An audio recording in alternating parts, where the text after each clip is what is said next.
这是从姥姥家摘的一个大号的南瓜，洗干净以后给它切开。大家猜一下这个南瓜有几斤？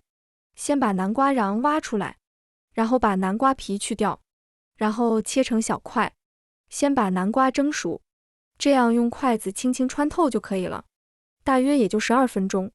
先来尝一下它的甜度，感觉甜度不够的话，再加适量的白糖，分次加入适量面粉，加面粉的量让它揉成不粘手的面团就可以。手心里可以抹一点油，然后再揉面团。准备一盘面包糠，一次不要放太多，可以边用边加。再准备点面粉，揪一个面团，把它团成圆球，沾上一层面粉，沾点清水，再加上面包糠。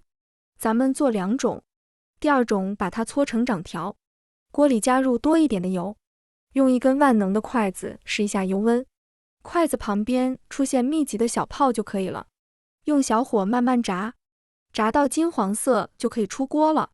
这样南瓜小零食就做好了，外酥里嫩，非常好吃。如果喜欢香甜软糯的口感，可以把面粉换成糯米粉，喜欢的朋友赶紧试一下吧。